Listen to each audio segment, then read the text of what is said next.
और दुष्यंत तो आज मालोमाल है हर तरह से, और उनका यूँ समझिए एक तरह से बिजनेस भी है ये। लेकिन ये भी सही है, उनको जो ताकत दी है, जितने आज वो ताकत एंजॉय कर रहे हैं, जितने उनके एमएलए बने हैं, उनको बनाने में मेरा भी बहुत बड़ा रोल। इस समय आप देख रहे हैं हमारे साथ मौजूद हैं नारनौल से विधायक, जेजेपी पार्टी से विधायक रामकुमार गौतम जी। अगर बात की जाए हरियाणा की राजनीति की, तो बड़े नजदीक से इन्होंने हरियाणा की राजनीति को देखा, समझा और परखा भी कि किस तरह से चाहे कोई भी सरकार रही हो, ये लगातार जो है एक्टिव राजनीति में जो है शामिल रहे हैं। और इस समय रामकुमार गौतम जी से हम जानना चाहेंगे। और सबसे बड़ी बात है कि जेजेपी पार्टी को स्टैंड करने में जो नई सरकार दुष्यंत चौटाला की बनती है, बीजेपी जेजेपी पार्टी का गठबंधन होता है, उसमें जो पार्टी के जो मेन कर्ता धर्ता थे वो रामकुमार गौतम जी थे। लेकिन आखिरकार काफी दिनों से अलग चल रहे हैं। लेकिन उनसे जानना चाहेंगे, रामकुमार गौतम जी क्या कुछ कहना चाहेंगे? काफी लंबा करियर है आपका राजनीति में, हरियाणा की राजनीति में। क्या लगता है आपको कि जो बीजेपी जेजेपी गठबंधन है, क्या वह अपने पूरे 5 साल पूरे कर पाएगा? क्योंकि आप जो है अलग हो चुके हैं, आप कम नजर आते हैं उप मुख्यमंत्री दुष्यंत चौटाला के कार्यक्रमों में, क्योंकि आपने कह दिया था कि मैं अलग चलूंगा, मेरे को नारनौल के लोगों ने जिताया है। लेकिन कहीं ना कहीं पार्टी बनाने में भी आपकी काफी अहम भूमिका रही है। इस पर क्या कहना चाहेंगे? देखिए, जब हमारी जो भूमिका थी वो तो लोगों को पता है। जैसा जो रोल था मेरा खुद का, जो मैं एमएलए बना हूँ, उसमें तो मेरे में खुद में तो वज़न था ही नहीं। मेरे तो 35,000 से भी आज़ाद इलेक्शन लड़ा था मैंने 2014 में, उससे भी कम वोट आए थे, 200-250। 35,000 से 34,700 कुछ थे। तो ये 73,000 जो वोट मेरे आए हैं, ये तो सारे इन्हीं लोगों के हैं। दुष्यंत, उनके सारे परिवार ने मेहनत करके मुझे जिताया। लेकिन ये भी सही है, उनको जो ताकत दी है, जितने आज वो ताकत एंजॉय कर रहे हैं, जितने उनके एमएलए बने हैं, उनको बनाने में मेरा भी बहुत बड़ा रोल। मैंने वोट ले लिए, कुछ नहीं दिया। मैंने जो उनसे मदद ली है उससे बहुत ज़्यादा मदद दे दी। मैं तो एमएलए का एमएलए हूँ। वो तो आज हरियाणा में खट्टर साहब ने और कोई नज़र आता नहीं है, सिर्फ दुष्यंत के मुंह की तरफ देखते रहते हैं। क्योंकि एंटी डिफेक्शन जो कानून बनाया राजीव गांधी ने, राजीव गांधी एक डरपोक नेता था, बहुत कमज़ोर था। वो डरता था कि कहीं तेरी हुकूमत ना टूट जाए। उसने एंटी डिफेक्शन लॉ बना दिया। एंटी डिफेक्शन लॉ देश की जमहूरियत के लिए भी खतरा है। वो तो एमएलए की और एमपी की कोई वक्त नहीं है। आज एमएलए और एमपी तो बंधुआ मजदूर की तरह से हैं। कोई से नहीं है किसी एमपी की ना एमएलए की। तो ये जो कानून है, इसकी वजह से हमारे पास तो कुछ नहीं, सब कुछ दुष्यंत के पास है। और भाई, जो आदमी इस्तीफ़ा देगा, पार्टी तो छोड़ेगा तो उसको इस्तीफ़ा देना पड़ेगा। कोई एमपी है तो उसको भी इस्तीफ़ा देना पड़ेगा। तो अब सवाल ये, हम तो अपनी ताकत से, मेहनत से, इन लोगों की वोट की मदद से बने हैं। लेकिन घर तो सारा हमने हमारा जड़ा या हमारे दोस्त मित्र प्यारों की मदद से बने। हमारे तो कुछ नहीं राज में।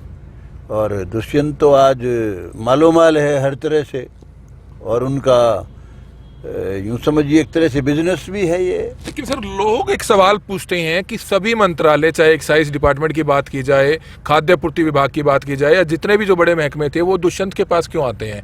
इस पर लोग सवाल पूछते हैं कि लोग लगातार किसान आंदोलन में जवाब पूछते हैं उनसे कि आप देवीलाल जी के पोते हैं, जिन्होंने किसानों के लिए जो है एक अपनी जो है पूरी जिंदगी लगा दी। लेकिन लोग उन पर उम्मीद करते हैं कि वो भी कहीं ना कहीं किसानों के साथ खड़े नजर आएंगे, लेकिन कहीं ना कहीं वो आसपास खड़े नजर नहीं आ रहे इस किसान आंदोलन पे। वो तो आप सवाल उनसे पूछो जी, कोई ये मेरा सवाल है ही नहीं। उनका तो बताया हमने, कोई पार्टी की बात तो है नहीं।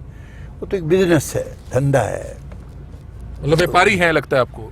नेचुरली सबको पता है वो क्या कर रहे हैं, किस तरह के का राज भोग रहे हैं, वो क्या कर रहे हैं, उनके राज में किस तरह का खेल चल रहा है, हर आदमी जानता है। उनके डिपार्टमेंट्स में क्या है। सर, कोरोना के दौरान एक शराब घोटाला हुआ था, लेकिन उसमें जांच आगे ही नहीं बढ़ पा रही है। ऐसा क्या लगता है कि कोई कसूरवार ही नहीं है इसमें? सिर्फ 1-2 के ऊपर गाज गिरी, लेकिन आगे कोई अनिल विज का कल का बयान था कि कोई वो सीबीआई को दे रहे हैं, कोई ऐसा कुछ था। आज ट्रिब्यून में भी था, उसमें भी था, दूसरे अखबार में भी था। तो अब मुझे पता नहीं है, तो खट्टर साहब बता सकते हैं ज़्यादा, या विद साहब बता सर, एक थोड़े दिन पहले अजय चौटाला जी का बयान आता है कि दुष्यंत चौटाला का इस्तीफा जो है उनकी जेब में है। ये कौन सी जेब है जो इस्तीफा लेकर वह चल रहे हैं? मैं आपको बताऊं, अब तो कोई वैसे तो आदमी का भरता नहीं है, लेकिन इनका जितना 6 महीने में कमाई का काम टारगेट था, वो तो उससे तो बहुत ऊंचा जा चुका। वो चाहे तो गवर्नमेंट से भी इस्तीफा दे के नई लड़ाई शुरू कर सकते हैं। और लेकिन उनके पिताजी पे केस हैं, बड़े ख़तरनाक केस चल रहे हैं, उनके दादे पे, पिताजी पे, चाचे पे, सब पे केस चल रहे हैं। तो वो सोचते हैं भाई थारा बिजनेस भी बढ़िया चल रहा है और वे कहीं ना कहीं ये मोदी साहब आफत ना खड़ी कर दे, तो इसलिए इनको पूरा माल चटा रहे हैं ये। तो ये तस्वीरें देख रहे हैं रामकुमार गौतम जी। एक और सवाल उनसे पूछना चाहेंगे। रामकुमार गौतम जी एकमात्र विधायक हैं आईएनएलडी से जो इनके चाचा हैं दुष्यंत चौटाला के, अभय चौटाला। उन्होंने अपना इस्तीफा दे दिया। हरियाणा के अकेले या यूं कहें देश के पहले एकमात्र ऐसे एमएलए जिन्होंने किसानों के लिए अपना पार्टी और जो पद था उनका एमएलए का, उसी को त्याग दिया। इस पर क्या कहना चाहेंगे? वो एक पॉलिटिकल माइलेज के लिए उन्होंने इस्तीफा दिया है कि भाई अब किसी तरीके से भी हम वहाँ पहुँच जाएं जहाँ चोई देवीलाल के समर्थक लाइक करते हैं, उनकी जगह ले लें किसी तरह से। ये जाट बाहुल क्षेत्र है हरियाणा, यहाँ अपनी कौम में जगह बना लें जी। तो इसलिए उन्होंने इस्तीफा दे दिया है। उसका उनको लाभ भी होगा, लेकिन वो परखे हुए लोग हैं।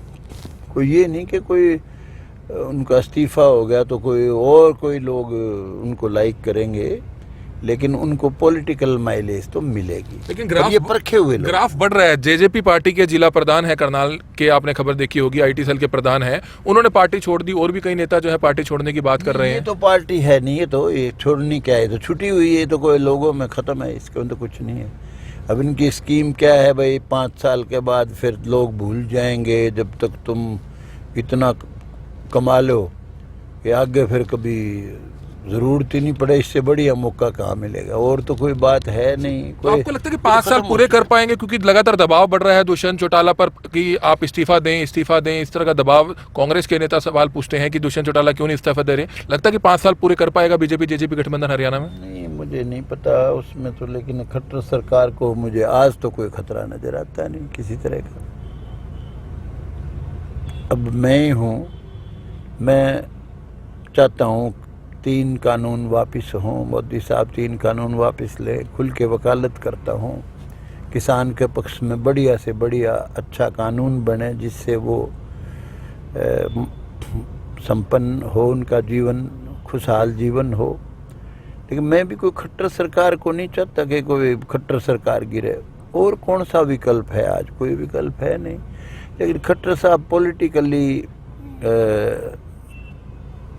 इस समय जो जितनी समझ से चलना चाहिए, मैं समझता हूँ उससे और ज़्यादा समझ से चलने की इसको ज़रूरत है। 6.5 साल हो चुके हैं मुख्यमंत्री मनोहर लाल खट्टर को हरियाणा का मुख्यमंत्री बने, लगातार दूसरी बार मुख्यमंत्री का मौका मिला है। तो आप किस तरह से समझते हैं, कितने नंबर आप देना चाहेंगे मुख्यमंत्री की अगर बात की जाए, क्योंकि आप काफी सीनियर हैं राजनीति में, 10 में से कितने नंबर आप देते हैं? कितने सफल मुख्यमंत्री हैं, कितने सफल मुख्यमंत्री समझते हैं? कि का जवाब देना नहीं चाहता। ऐसा है, मैं ना तो खट्टर के खिलाफ हूँ, ना उसका राज तोड़ने के हक में हूँ। मैं ये ज़रूर चाहता हूँ कि खट्टर साहब के राज में बहुत सुधार की ज़रूरत है। बहुत भारी कमियाँ हैं, अनेक कमियाँ हैं। जिस पॉलिटिकल समझ से उनको चलना चाहिए था, उस समझ से वो नहीं चले। और भगवान करे वो अपने आप में सुधार कर ले, अपनी टीम बढ़िया ऐसा राज करें जिसमें सबको, हरियाणा में बसने वालों को ये लगे तुम्हारा चीफ मिनिस्टर है खट्टर, मनोहर लाल खट्टर, और सबको सबका हक दें, वो किसी को नाराज ना करें, निराश ना करें। तो अभी बहुत सुधार की ज़रूरत है। तो अभी बहुत सुधार की जरूरत है। तो हम बातचीत कर रहे थे, नारनौल से विधायक हैं रामकुमार गौतम, और जिस तरह से आपने देखा कि दुष्यंत चौटाला के काफी नजदीक रहे, पार्टी बनाने में एक भूमिका रही, लेकिन नाराजगी जरूर है। और सबसे बड़ी बात कहते हुए नजर आ रहे हैं कि दुष्यंत चौटाला जो है एक कारोबारी है, व्यापारी है, ये सारा हरियाणा जानता है। तो इस तरह की बात भी उन्होंने कही। लेकिन इस बात की अगर बात की जाए तो किसानों के वे समर्थन में नजर आ रहे हैं। उनका कहना है कि जो 3 कृषि कानून है प्रधानमंत्री नरेंद्र मोदी को, वे वापिस लेने चाहिए। इसी से जो है कहीं ना कहीं जो आगे है बीजेपी पार्टी को इससे नुकसान नहीं होगा। अगर वे कानून वापस नहीं लेते हैं तो निश्चित तौर पर आने वाले समय में बीजेपी पार्टी को हरियाणा ही नहीं बल्कि देश भर में नुकसान झेलना पड़ सकता है। इस तरह की बात उन्होंने कही। हमारी आप सभी से अपील, जितने भी लोग इस वीडियो को देखें, इस वीडियो को ज़्यादा से ज़्यादा जरूर शेयर करें। कमल मिड्डा, करनाल ब्रेकिंग न्यूज़, करनाल।